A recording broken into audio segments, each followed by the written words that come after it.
Hello mga langga! So ayan, magluluto ako nitong ginisang kulay na may chicken breast. So ayan na yung aking mga ingrediente. So ayan.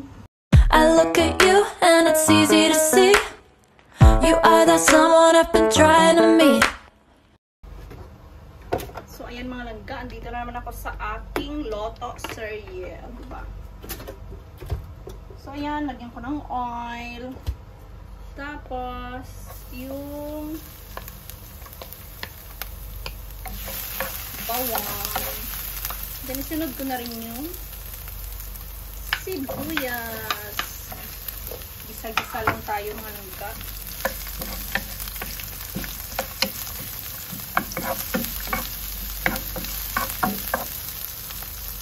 So ayan, nilagay ko na yung chicken. Hindi mahal yung sibuyas dito, kaya ayan, ang dami kong nilagay na sibuyas.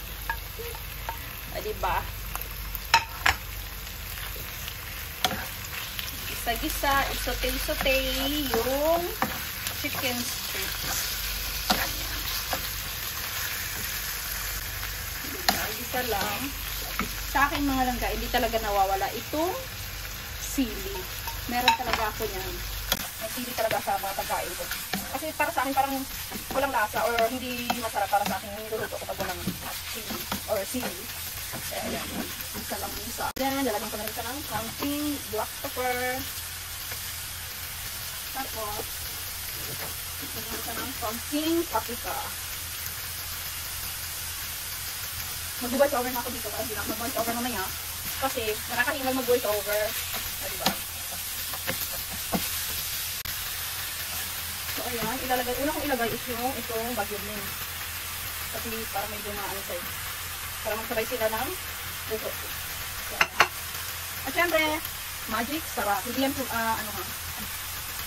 Hindi yan pang tunog yun. So, ayan. Iba-iba naman tayo ng way ng pagluluto. So, para sa akin, sabihin ko na ito yung ano ko. So, ito yung ginagawa ko. Hindi ako expert sa pagluluto kasi hindi naman ako marunong talaga magluto dati. Kahit bihon nga, nahihirapan ako dati. O, diba? Alam ko lang yung prito, laswa, mga ganun-ganun lang. Kaya ayan, nahulog pa siya. Tugasan natin yan mamaya. Isaya. Ayan, ibalik natin. So ayan, tatakan ko hanggang sa naglambot na siya. So ayan na siya. Lalagay ko to. Minsan mapagkakamalan ko siya na bagyo beans, pero hindi yan. So ayan, lagay ko na rin yung carrots. Para totiyan, carrots. Diba? Mix lang din hanggang sa lumambot na siya. So, ayan, gisa-gisa lang yan. Then, mamaya yung repolyo. So, tatakan ko muna siya mga langga. Ulit, para maluto. Ayan, habang inaantay ko na maluto yung aking gagawa ko ng pipino salad. Tapos, lalagyan ko lang to ng suka, black pepper, at asin. Yun lang. Ipaparis ko siya para medyo may ano. So, ayan. Ayan na yung pipino. May radish ako na binili, pero ipaparis ko yun sa tuyo. So, diba? May radish akong binili mga langga. Ayan yung radish ko, pero tomorrow na yan. So, ayan. Lalagyan ko siya ng suka. Parang ano lang siya. And then, black pepper. Konti lang. So, ayan. Black pepper.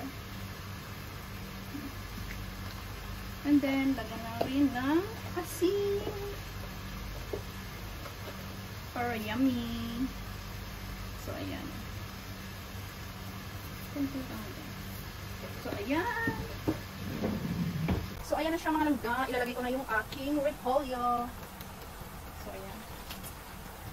Di ba masarap? Gulay. So, ayan na. Ang aking repolyo. Marami siya, pero mag-aano rin siya mamaya. Kasi, syempre, naluluto na siya. Para ko siya lalagyan ng konting oyster sauce. Konti lang. Para medyo sumarap yung lasa ng ating repolyo. At mix na naman. Para maluto yung ating repolyo. So, ayan na. Malapit na maluto ang aking ginisang gulay. Hindi ko alam anong pangalan nitong niluluto ko. Basta yun. So, ayan. Lalagyan ko siya ng pink Himalayan salt. Konti lang. Tutyan na ba ito? Ready to eat ayan na mga langga. Luto na ang aking ulam for today. So, ayan. Ayoko siyang ilata na masyadong malambot yung gulay. Mas masarap yung repolyo, cabbage, na tawag nito, ano siya, yung crunchy pa. Diba? So, ayan. Ayan, luto na siya. Maglalagay na ako sa akin. Wow. Pang ilang araw ng pagkain ito. Ganito pag OFW. Ewan ko lang sa iba, pero ako, pag nagluluto kasi, isahan na, tapos iinitin ko na lang siya. Pagkakain na to, ayan, nag-iinit ako. Ganun. Kasi kung araw-araw ka magluluto, nakakaano, pagod, diba? So, ganyan. Gusto ko yung repolyo. So, ayan. Talay ko itong malaking repolyo. So, ayan. So, ayan mga langga, luto na ang aking gulay, ang aking ulam, luto na. Ready to eat na si ako. Kain tayo mga langga. Thank you Lord for this food. Ayan. So, ayan mga langga, as usual sa mga bago dito, please like, comment, subscribe, bell all na rin para ma-notify kayo sa mga bago kong upload videos. Thank you so much for watching. Babush! I love you guys. Mwah!